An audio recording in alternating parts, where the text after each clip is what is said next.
পিতার থেকে মায়ের সম্মান ইজ্জত মর্যাদা কয় গুণ বেশি? প্রথম পুরস্কারও মায়ের, দ্বিতীয় পুরস্কারও মায়ের, তৃতীয় পুরস্কারটাও কার?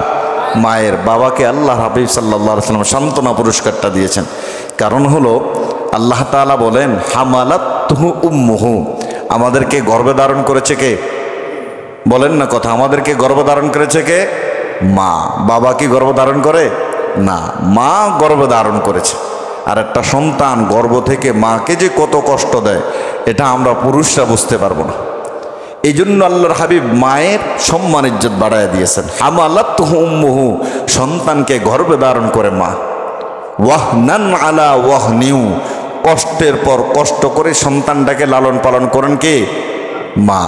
কারণ বাবারা আমরা ব্যস্ত হয়ে যাই, কারণ ভরণ পোষণের জন্য তাদের এদিক সেদিক ছুটাছুটা করি, প্রবাসে যাই, বাংলাদেশের এদিক সেদিক চাকরি বাকরির জন্য ছুটাছুটি করি। এই জন্য সন্তানকে আমরা আদর স্নেহ করতে পারি না।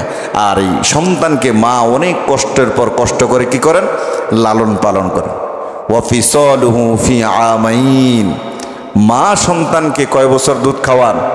বলেন কয় বছর? 2 বছর বুকের দুধ খাওয়াইয়া এই সন্তানটাকে লালন পালন করে বড় করে তোলেন। এই জন্য নবীকে যখন বলেছে নবী খেদমত করবো কার? মায়ের, তারপরে কার? মায়ের, তারপরে কার? মায়ের, তারপরে কার? তোমার পিতার। নারীর সম্মান ইসলাম কত বেশি দিয়েছে আপনি কল্পনা করতে পারবেন না। আজ কিছু ইসলাম বিদ্বেষী মানুষদের কানের মধ্যে জানান দিয়া দেয় যে ইসলাম নারীদের সম্মান আর মর্যাদা দেয় নাই। ইসলাম কি নারীদের সম্মান দেয় নাই? বলেন ইসলাম নারীদের সম্মান দেয় নাই? ইসলাম নারীদের সম্মান দিয়েছে। কতটুকুন দিয়েছে আপনি কল্পনা করতে পারবেন না। রাসূল বলেন আল জান্নাতু তাহতা আকদামি উম্মাহাতিকুম, মায়ের পদধূলি হলো সন্তানের জন্য জান্নাত। সুবহানাল্লাহ বলেন। সন্তানের জন্য জান্নাত হলো মায়ের পাদধূলি।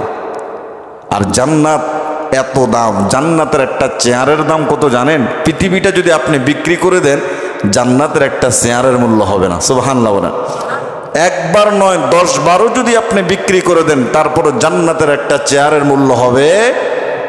আর এই জান্নাতটা মায়ের পায়ের তলে। সুবহানাল্লাহ বলবেন না?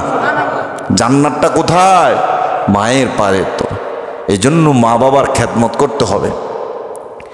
আর ইসলাম বিদ্বেষীরা বলে যে নারীদের সম্মান ইসলাম দিতে জানে নাই, নারীদের সম্মান ইসলাম দেয় না।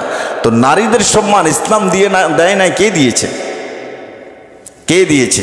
আজকে আমরা নারীদেরকে মসজিদে আসতে বাধা দেই না? রাসূল বলেন লা তামনাউ ইমা আল্লাহি মাসাজিদ আল্লাহ, নারীরা যখন ইবাদত করতে মসজিদে আসবে তোমরা তাদেরকে বাধা দিও না। কিন্তু বেপরদায় আমার আপনার মেয়ে শপিং মলে যেতে পারে, বাজারে ঘোরাঘুরি করতে পারে, সেখানে কোনো বাধা নাই। বেপরদায় আমার আপনার মেয়ে 14 ফেব্রুয়ারি ভ্যালেন্টাইন্স ডে পালন করতে পারে, সেখানে কোনো বাধা নাই। বেপরদায় আমার আপনার মেয়ে চলাচল করতে পারে, সেখানে কোনো বাধা নাই। মসজিদে আসতে যত বাধা, কথা বলেন ঠিক কিনা? রাসূল বলেছেন আল্লাহর বান্দিরা মসজিদে যাবে, তোমরা তাদেরকে কোনো বাধা দেবে না।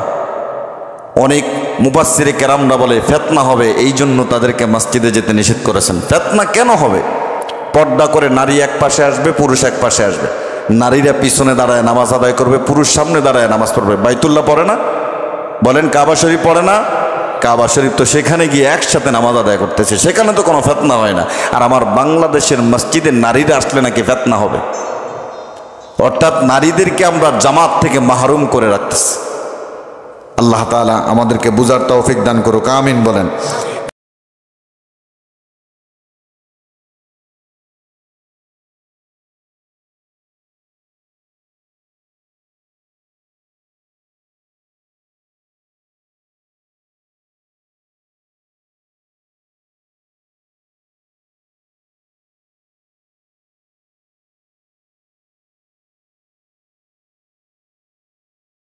ওগো মা তুমি এই ধরনের শ্রেষ্ঠ নিয়ামত, তোমারই পদতলে রয়েছে জান্নাত।